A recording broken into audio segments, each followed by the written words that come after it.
Allahumma sholli ala Muhammad. Kita mau bermusyawarah, ingin keluar dari permasalahan kita, ingin bagaimana kita itu bertaubat kepada Allah, datanglah kepada pewaris dari para nabi, yaitu ulama. Carilah ulama yang yanduru ilal ummah bi ainir rahmah. Carilah ulama itu yang memandang umatnya Kanjeng Nabi Muhammad ini dengan pandangan kasih dan sayang, dengan pandangan penuh cinta.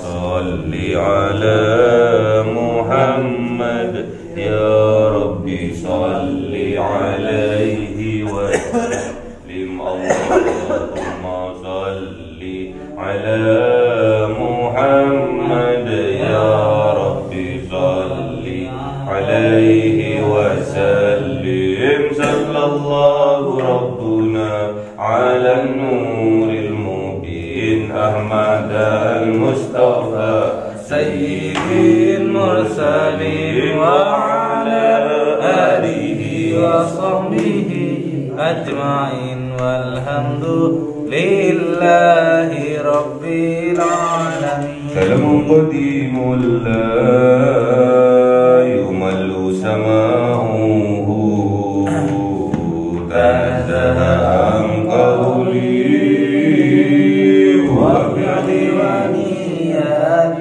bihi astaghfi min kulli dhari wa nuruhu dalilul liqalbi 'in wa hayrati fa ya rabbi mati'ani bi sirri hurufihi wa nawwir bihi sam'i wa qalbi wa muqlati wa habli bihi fathan wa ilma wa hikmatan wa anis bihi ya rabbi bil qabri wa salli wa sallim kulla yawmi wa laylatin ala rabbir rahman yaqbalu taubati wa ali wa ashabi kiramin matin bihim yaghfirul ghaffarul dhanbi. A'udzu billahi minasy syaithanir rajim. Bismillahirrahmanirrahim. Surah An-Nisa ayat 64 aja. Bismillahirrahmanirrahim. Wa ma arsalna min rasulin illa liyuta'an bi'idznillah walau annahum Izzalamu anfusahum ja'uka fastaghfirullah wastaghfara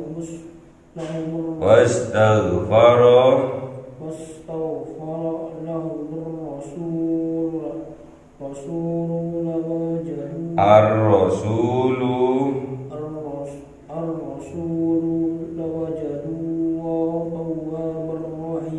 sadaqallahul azim.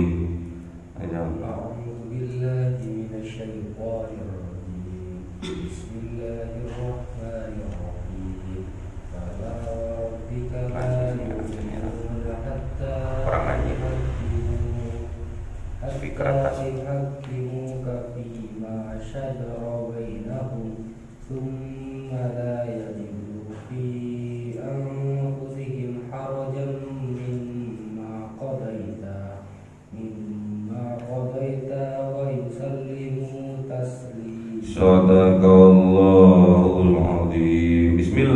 Bismillahirrahmanirrahim.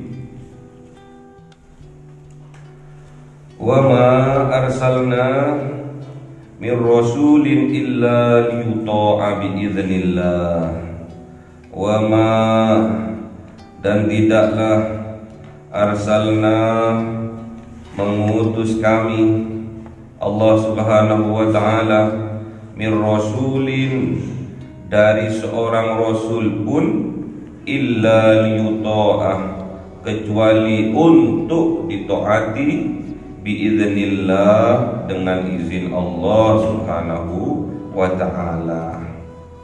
Walau annahum, dan seandainya annahum, sungguh-sungguh mereka, idzalamu, ketika menzalimi mereka, anfusahum, diri mereka sendiri, ja'uka, kemudian ja'uka, datang mereka kepada engkau ya Muhammad, fastaghfirullah, maka memohon ampun kepada Allah mereka, wastaghfara lahumur rasulu, dan memohonkan ampun bagi mereka ar-rasul, siapa rasul, lawajadullah, maka sungguh mendapatkan siapa Allah, tawwabar rahimah, maha penerima taubat dan maha penyayang.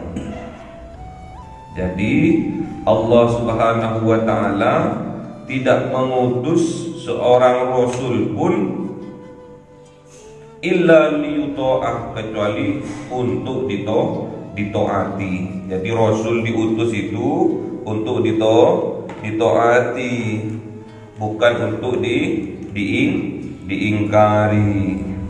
Siapa-siapa yang taat kepada rasul, jaminannya adalah surga. Siapa-siapa yang ingkar kepada rasul, berarti dia tidak mau dimasukkan ke dalam surga. Illa liyuta'ah, kecuali untuk ditaati, dan semua itu biiznillah, dengan izin Allah.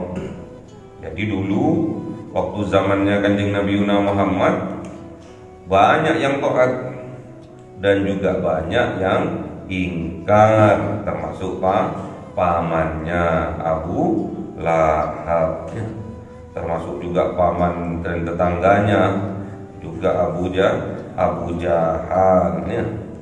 Masih family semua itu, big family, ya. Tapi karena tidak ada izin dari Allah, mereka tidak taat. Berarti kita walaupun jauh dari Kanjeng Nabi Muhammad, walaupun jauh dari Rasulullah berapa abad yang lalu, beratus tahun yang lalu, tapi kita diizinkan oleh Allah untuk taat kepada Kanjeng Nabi Muhammad. Alhamdulillah, ya.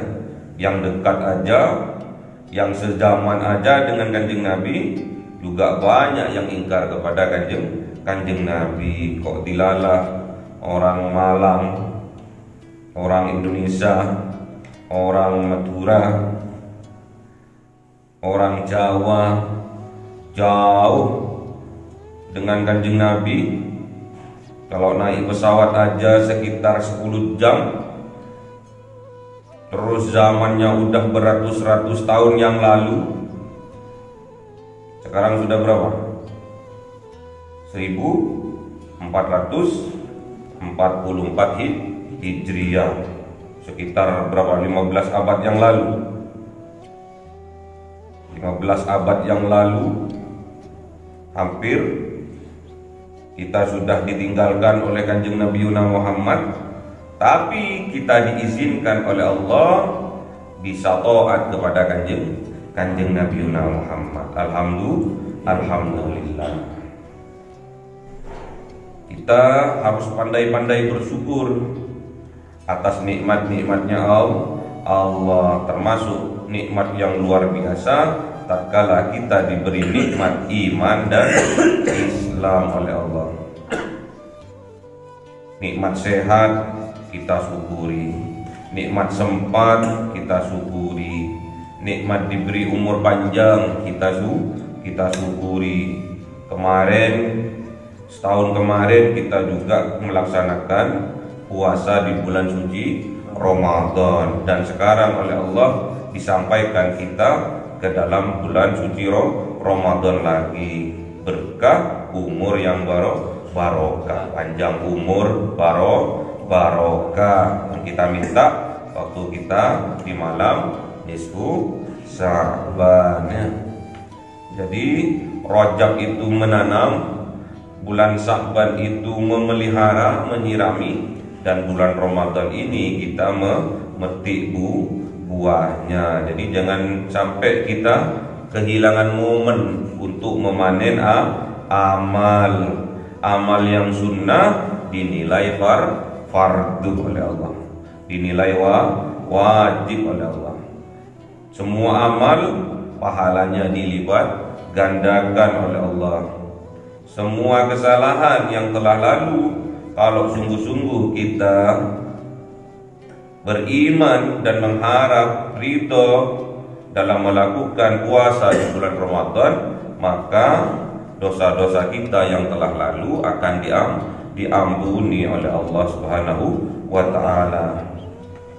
Man shoma Ramadana imanan wa ihtisaban yughfaru gimana? Ma taqaddama min dambi. Jadi kalau kita berpuasa di bulan suci Ramadan dengan keimanan dan dengan mengharap ridho kebaikan dari Allah, yughfar, maka kita akan diampuni ma taqaddama min dambi, dosa-dosa kita yang telah lalu ya. Makanya kita puasa yang sekarang itu harus sungguh-sungguh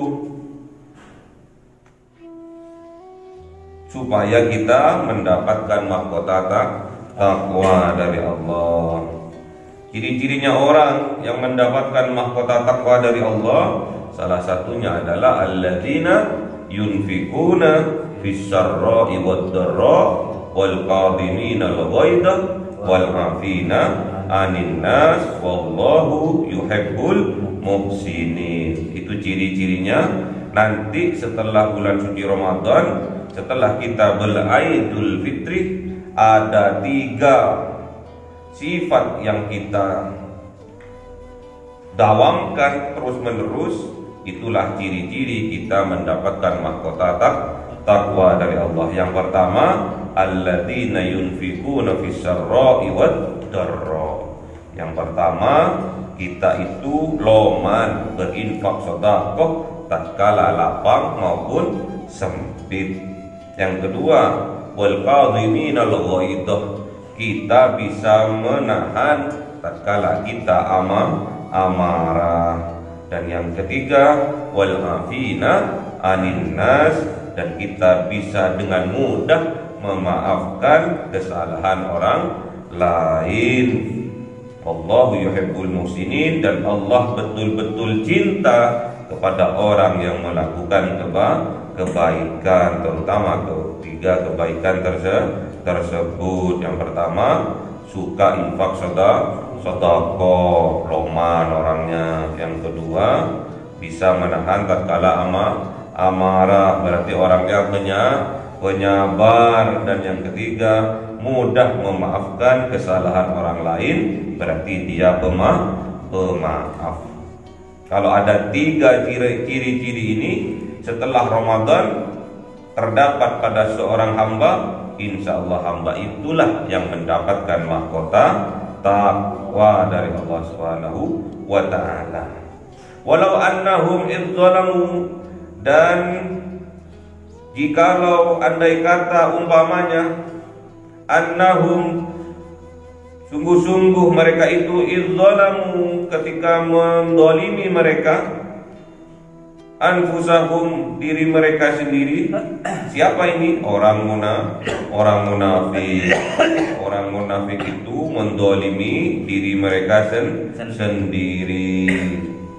yang biasanya minta dawuh, minta pendapat, minta keputusan dari Kanjeng Nabi Muhammad, kok dilalah minta pendapat, minta keputusan dari tohut, dari para dukun, dari paranormal, dari orang pintarnya.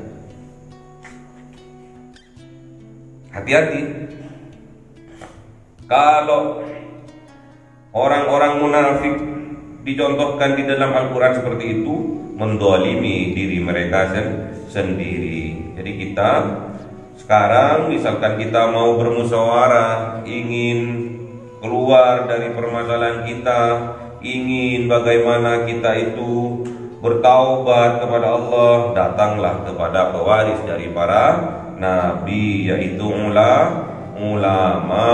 Carilah ulama yang yanduru ilal ummah bi ainir rahmah. Carilah ulama itu yang memandang umatnya Kanjeng Nabi Muhammad ini dengan pandangan kasih dan sayang, dengan pandangan penuh cintanya.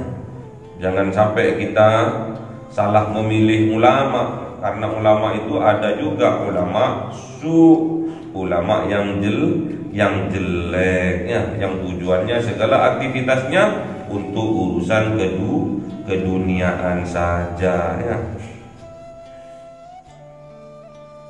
Idzalamu anfusahum, ketika mereka mendolimi diri mereka sendiri, jauhkah kemudian mereka datang ya Muhammad, menghadap engkau ya Muhammad, fastaghfirullah, maka kemudian mereka minta ampun kepada Allah, wastaghfara lahumur rasul, dan dimohonkan ampun untuk mereka oleh Rasul, lawajadullah, maka sungguh akan mendapatkan mereka siapa Allah, tawwabar rahimah, Allah yang maha penerima taubat dan maha penyayangnya.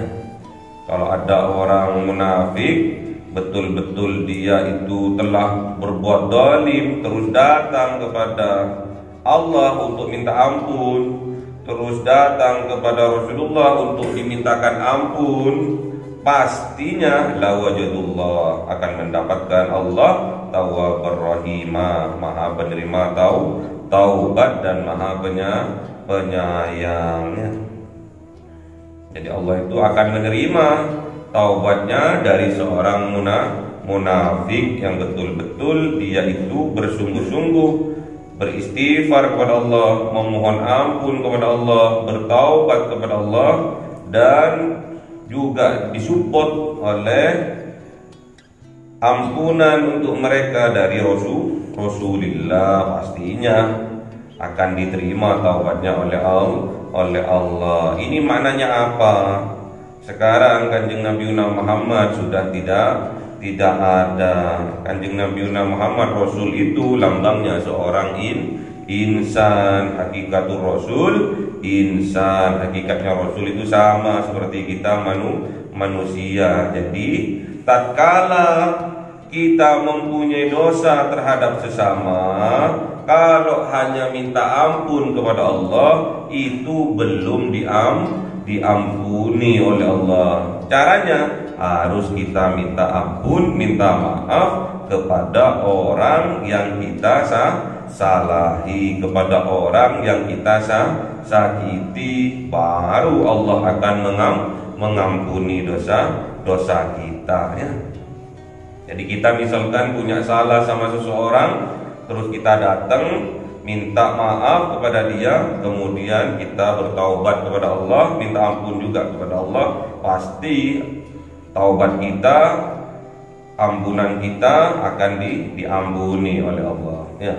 Kalau kita punya salah sama seseorang, menyakiti sama seseorang, kemudian kita hanya minta ampun kepada Allah, Allah belum mengampuni sampai orang yang ia sakiti, orang yang ia zalimi memberi maaf kepada kita, kepada orang yang menyakiti, baru Allah akan menerima taubat kita. Fala wa rabbika, maka sungguh-sungguh demi Tuhan engkau ya Muhammad, yaitu Allah Subhanahu wa taala, la yu'minuna, tidak akan beriman mereka orang-orang yang munafik, hatta yuhakkimuka, sampai memutuskan siapa engkau ya Muhammad, fima, di dalam apa perkara, syajarah, perselisihkan. Syajaratun itu pohon. Kalau syajarah itu dimaknai, kalau daun itu kan satunya ke kanan, satunya ke kiri, daun itu loh, pasang-pasangan tapi ungkuran namanya perselisihan. Fima syajarah, di dalam barang yang diperselisihkan, bainahum, di antara mereka itu, tsumma la yajidu, kemudian tidak menemukan mereka, fi anfusihim, di dalam hati mereka, di dalam jiwa mereka, harajan, keberatan, mimma qadaita, dari apa yang diputuskan engkau ya Muhammad, wa yusallimu taslima, dan mereka itu merasa salim, sejahtera, merasa damai, taslima, dengan sedamai-damainya, menerima mereka itu dengan sepenuh hati mereka keputusan dari Kanjeng Nabiuna Muhammad. Itulah hebatnya Kanjeng Nabiuna Muhammad. Jadi kalau Kanjeng Nabiuna Muhammad sudah memutuskan, tidak ada di dalam hati mereka itu rasa keberatan, tidak ada di dalam hati mereka itu rasa mangkel, menolak, tidak. Lain kalau di zaman sekarang ya. Ini di zamannya Kanjeng Nabi. Kalau sekarang kalau udah diputuskan sebagai pemenangnya, banyak yang nggak terima. Itu curang, itu ini. Karena memang kita sudah jauh dari ajaran Kanjeng Nabiuna Muhammad. Sebagai penggantinya adalah para ulama. Jadi keputusan itu sekarang diambil alih oleh para ulama sebagai warasatul anbiya, pewaris dari para nabinya. Sulit sekarang menemukan ulama yang betul-betul bijaksana. Hati-hati kita berguru, hati-hati kita memilih guru. Jangan sampai kita salah memilih guru. Carilah guru yang sabar ya. Carilah guru yang sabar. Carilah guru yang tidak pemarah ya. Ciri-cirinya itu, carilah guru yang jujur. Kalau kata kakek saya dulu, cari guru itu dengan dua faktor. Yang pertama, carilah guru yang sabar, dan yang kedua, carilah guru yang istiqomah. Maksudnya apa? Takut istri di rumah, istrinya cukup satu saja ya. Jadi carilah guru yang sabar, dan carilah guru yang istrinya hanya satu saja. Tak tahu kenapa kok berwasiat seperti itu. Wallahu a'lam ya.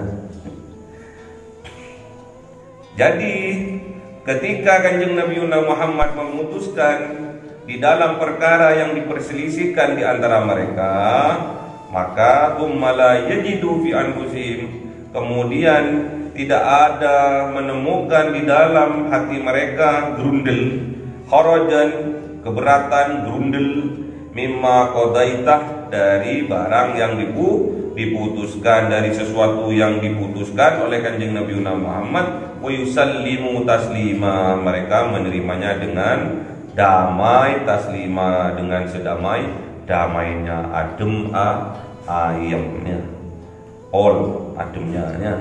Berarti Kanjeng Nabiuna Muhammad itu adalah orang yang bijaksana, sangat bijaksana. Semoga kita diberi kekuatan oleh Allah tatkala kita menjadi seorang pemimpin, jadilah pemimpin yang bijaksana, jadilah pemimpin yang adil. Kalau kita menjadi pemimpin yang adil, berarti kita dijamin masuk surganya Allah Subhanahu wa ta'ala. Amin. Allahumma arhamna bil Qur'an waj'alhu lana imaman wa nuran wa hudan wa rahmah. Allahumma dzakkirna minhu ma nasina wa 'allimna minhu ma jahilna warzuqna tilawatahu ana al-laili wa atrafan nahar waj'alhu lana hujjatan ya rabbal alamin. Cahaya 1000 bulan yang dimasukkan oleh malaikat ke dalam hati seorang hamba pilihan atas perintah Tuhannya, memancar dengan dahsyat penuh cinta, menembus relung-relung jiwa yang gelap penuh nista, berubah menjadi terang penuh kasih sayang. Itulah Lailatul Qadar.